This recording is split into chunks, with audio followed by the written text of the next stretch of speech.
Assalamualaikum warahmatullahi wabarakatuh. Selamat pagi. Kami dari kelompok 1 akan menjelaskan mengenai sistem pencernaan dari teleoste, chondrichthyes, ikan herbivora, dan ikan karnivora.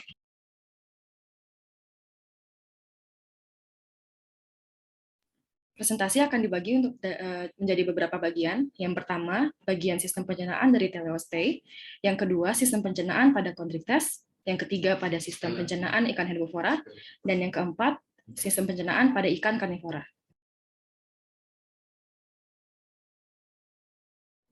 Sebelumnya, izinkan saya untuk memperkenalkan anggota dari kelompok kami. Yang pertama ada Masud Kausar, yang kedua ada Muhammad Razan, yang ketiga ada Sender Razan, yang keempat Kiko Isya, yang kelima Lita Rafa, yang keenam Muhammad Imam, yang ketujuh Kartika Wahyu, yang ke-8 Bayu Ananda, yang ke-9 Arga Utama, yang ke-10 Puspita Maharani, yang ke-11 Hilman Fahrur, dan yang ke-12 Bil Hajid, dan yang terakhir Madani.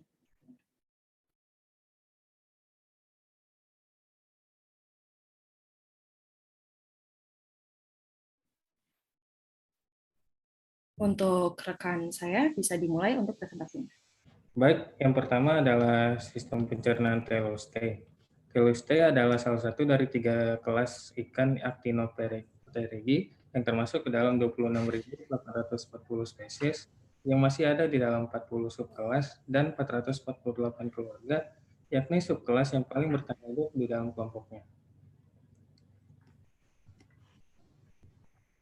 Nah, teleoste sendiri adalah ikan yang termasuk ke dalam suku ikan sirip tulang yang termasuk juga ke dalam jenis ikan laut maupun ikan air tawar biasa.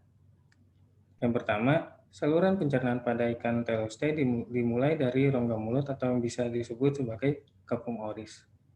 Di dalam rongga mulut terdapat gigi kecil yang yang berbentuk kerucut pada geraham bawah dan lidah pada dasar mulut yang tidak dapat digerakkan dan menghasilkan banyak lendir, tetapi tidak menghasilkan ludah atau enzim.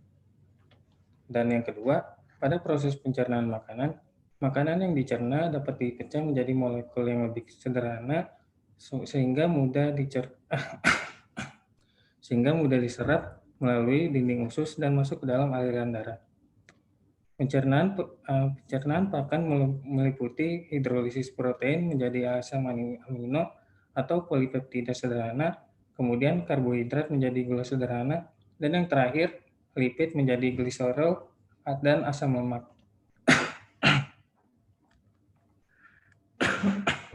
Yang ketiga yaitu hidrolisis nutrien makro dimungkinkan dengan adanya enzim pencernaan seperti protase, karboksilase, lipase, dan selulase. Kemampuan cerna pada ikan terhadap bahan baku pakan dipengaruhi oleh beberapa faktor yaitu sifat kimia air, suhu air, jenis pakan, ukuran, umur ikan, kandungan gizi pakan, frekuensi pemberian pakan, sifat fisika dan kimia pakan, serta jumlah dan macam enzim pencernaan yang terdapat dalam saluran pencernaan pakan. Dari rongga mulut, makanan masuk ke dalam esofagus melalui faring yang terdapat di daerah sekitar insang. Esofagus berbentuk kerucut, pendek, terdapat di belakang insang. Bila tidak dilalui makanan, maka lumennya akan menyempit. Dari kerongkongan, makanan didorong masuk ke lambung yang biasanya akan besar, dan batas antara lambung dengan usus tidak jelas. Lalu usus bermuara pada anus.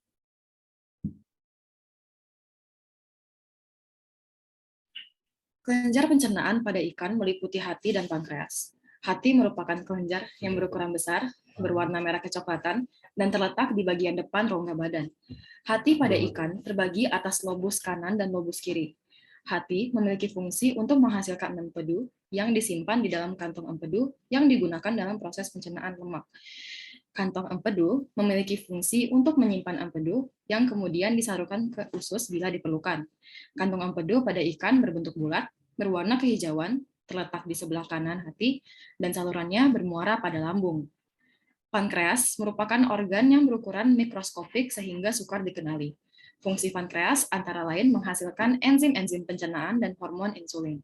Sistem pencernaan disebut juga alimentary canal, tractus digestivus, atau digestive tract.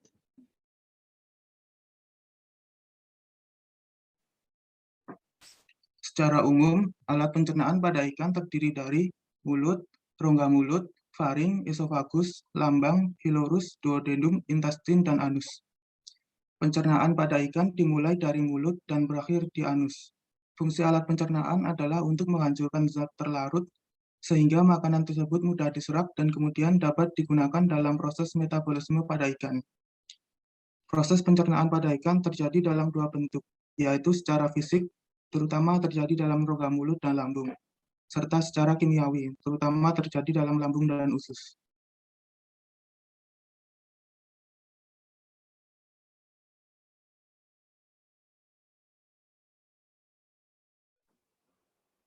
Lalu ada bagian-bagian dari alat pencernaan tersebut mempunyai tugas-tugas tersendiri. Mulut berguna untuk menangkap atau mengambil makanan, rongga mulut berfungsi untuk mencabik atau memotong makanan. Di dalam rongga mulut terdapat gigi. Berdasarkan letaknya, gigi pada ikan bertulang sejati ada 3 macam, yaitu gigi rahang, gigi mulut, gigi paring. Sedangkan berdasarkan bentuknya, gigi dapat dibedakan atas cardiform atau untuk merobek, lalu ada filiform untuk merobek, ada canine untuk mencengkram, ada incisor untuk memotong, ada molariform menumbuk dan mengendus. Lalu lambung merupakan tempat penampungan makanan. Pada dindingnya terdapat kelenjar yang dapat menghasilkan asam. Cairan ini membantu proses pencernaan makanan. Pilorik berperan dalam mengatur keluar makanan dari lambung dan masuk ke dalam usus. Intestin merupakan tempat proses penyerapan zat makanan yang telah tercerna berbentuk tabung.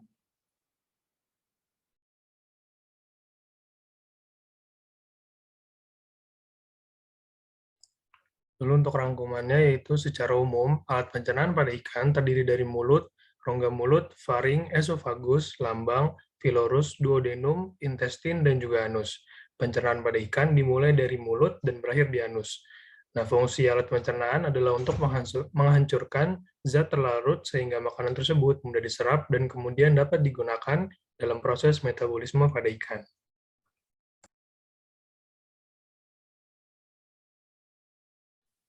Sistem pencernaan pada Chondrichthyes, yaitu ada ikan hiu dan ikan cucut.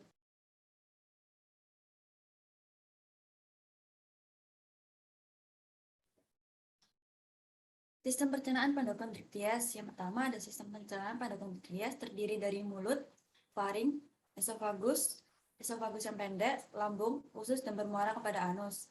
Yang pertama ada A, mulut yang lebar dikelilingi barisan transversal gigi yang meruncing tajam. Gigi tertanam di dalam daging pada rahang, yaitu yang secara berkala digantikan oleh barisan gigi baru dari belakang. Memiliki lidah yang rata menempel ke lantai mulut. Yang kedua, fare yang lebar terdapat lubang yang mengarah ke arah celah insang dan spirakel yang terpisah. Ketiga, ada esofagus yang pendek, mengarah ke arah lambung yang berbentuk U. Dengan berujung di otot bagian posterior, terdapat otot daging sfinkter, sirkular, dan katup polarik. Yang keempat, usus mengikuti dan berhubungan dengan kloaka serta anus. Di usus terdapat sekat yang tersusun spiral, dilapisi dengan membran mukosa, yang menunda masuknya makanan dan menyediakan daerah absorpsi yang besar.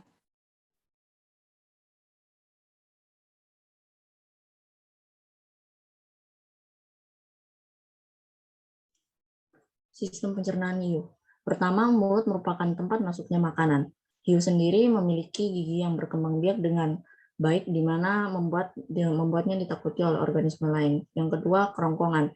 Kerongkongan sendiri ini berbentuk pendek dan juga lebar, dan juga hampir tidak terlihat dari lambung.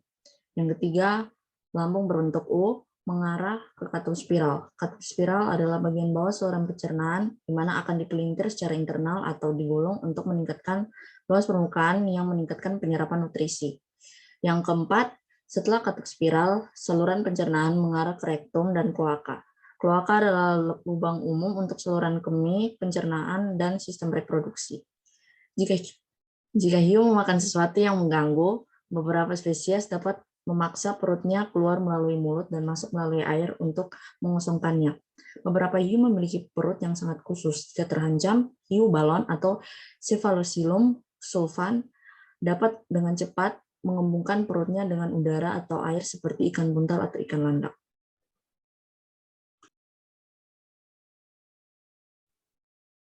Dan ada sistem pencernaan ikan cucut. Sistem pencernaan pada cucut termasuk sederhana, yaitu mulai dari mulut, faring, esofagus, dan rongga perut atau lambung yang berukuran besar. Sistem pencernaan ikan cucut memiliki keunikan, yakni yang pertama, bagian usus pada cucut menjadi ciri khas yang unik karena bagian usus bersatu dengan lambung. Kemudian, memiliki struktur yang khusus, yaitu berupa katup spiral atau spiral valve.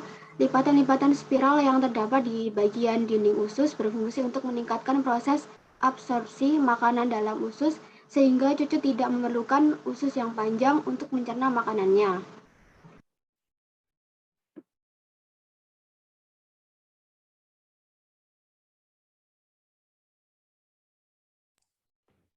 Nah, untuk rangkumannya sendiri, kondisi tes atau ikan bertulang rawan adalah ikan berrahang yang sistem pencernaannya terdiri dari mulut, faring, esofagus yang pendek, lambung, usus, dan bermuara ke anus. Mulut yang tertutup oleh gigi, faring yang lebar terhubung dengan celah insang. Esofagus yang pendek mengarah ke lambung yang berbentuk U, diikuti dengan usus yang berhubungan dengan kloaka serta anus. Sistem pencernaan ikan herbivor Sistem pencernaan pada ikan herbivor terdiri dari saluran pencernaan dan kelenjar pencernaan. Alat pencernaan terdiri dari dua bagian, yaitu saluran pencernaan yang meliputi mulut, rongga mulut, faring, esofagus, lambung, pylorus, duodenum, intestinum, rektum, dan anus, serta kelenjar pencernaan yang terdiri dari hati, empedu, dan pankreas. Saluran pencernaan pada ikan dimulai dari rongga mulut atau cavum oris. Di dalam rongga mulut terdapat gigi-gigi kecil yang berbentuk kerucut pada geraham bawah dan lidah pada dasar mulut yang tidak dapat digerakkan serta banyak menghasilkan lendir, tapi tidak menghasilkan ludah atau enzim. Dari rongga mulut masuk ke esofagus melalui faring di sekitar insang. Dari kerongkongan masuk ke dalam lambung dan usus. Kelenjar pencernaan terdiri dari hati dan pankreas. Organ akhir dari sistem pencernaan pada ikan adalah anus.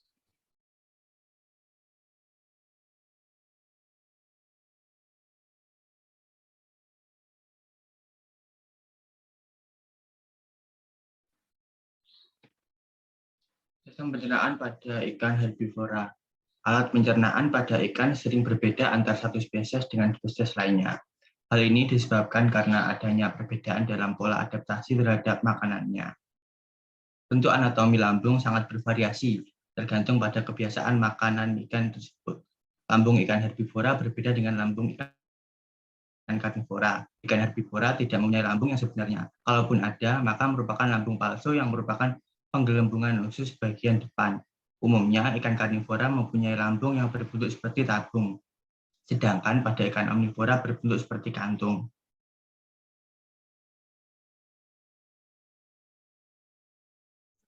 Selanjutnya ada sistem pencernaan pada ikan karnivor atau ikan karnivora. Nah, ikan karnivora adalah ikan yang sumber makanannya berdasarkan hewani. Contohnya ikan belut, ikan lele, dan ikan kakap.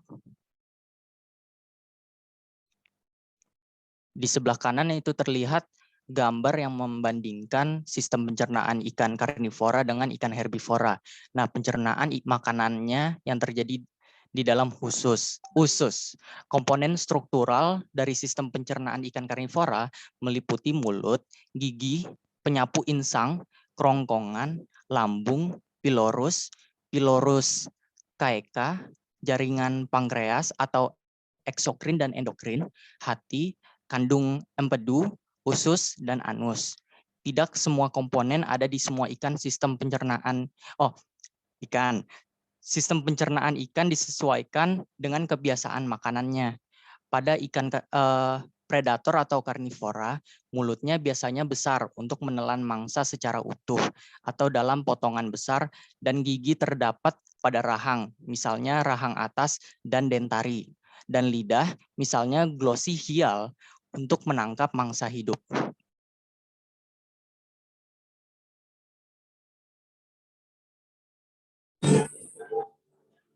Lalu selanjutnya, penyapu insang pendek pada ikan karnivora dan gigi faring pendek untuk mendorong makanan ke dalamnya dan runcing untuk memindahkan mangsa ke tenggorokan. Perutnya berotot dan elastis untuk menampung mangsa besar. Ikan karnivora mempunyai gigi untuk menyerap, menahan, dan merobek mangsa. Dari tipis insangnya menyesuaikan untuk menahan, memegang, memarut, dan menggilas mangsa. memiliki lambung yang sesungguhnya dan usus pendek yang tebal dan elastis. Saluran pencernaan biasanya berupa tabung pendek berbentuk S pada ikan karnivora, tetapi bisa panjang dan berbelit-belit pada ikan omnivora untuk membantu penyerapan bahan tanaman yang kurang mudah dicerna. Mempunyai organ pencernaan yang beradaptasi untuk memakan organisme lainnya. Mempunyai gigi canine-like pada rahangnya dan pada lidahnya untuk mencengkeram mangsanya. Gill rakers pendek, saluran ikan karnivora lebih pendek daripada ikan herbivora. Dapat memanjangkan rahangnya juga.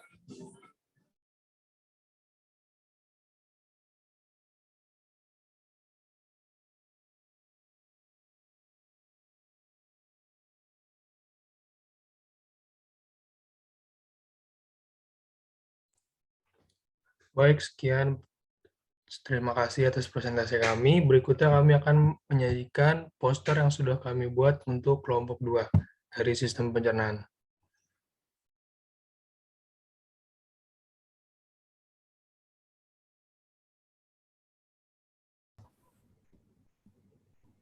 Baiklah. Berikut adalah poster mengenai sistem pencernaan ikan. Yang pertama adalah alat pencernaan ikan.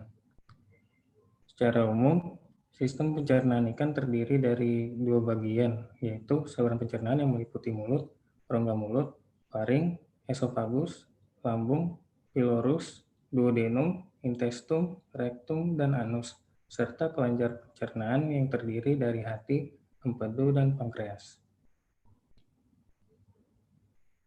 Selanjutnya adalah teleoste. Teleoste sendiri adalah ikan yang termasuk ke dalam suku ikan sirip tulang yang masuk ke dalam jenis ikan laut maupun ikan air tawar biasa.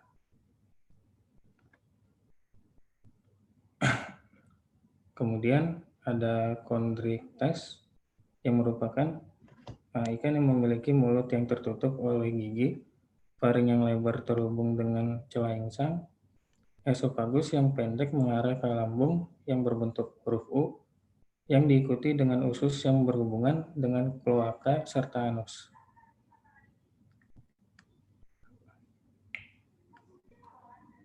Selanjutnya adalah ikan karnivora. Sumber makanan dari ikan karnivora adalah hewani. Mempunyai gigi canine-like dan lidah untuk mencengkram, gill rakers yang pendek, dan saluran pencernaan umumnya berupa tabung pendek berbentuk huruf S. Yang terakhir adalah ikan herbivora. Sistem pencernaan terdiri dari saluran pencernaan dan kelenjar pencernaan. Tidak mempunyai lambung yang sebenarnya dan memiliki gigi kecil yang berbentuk kerucut dan lidah yang dapat menghasilkan lendir.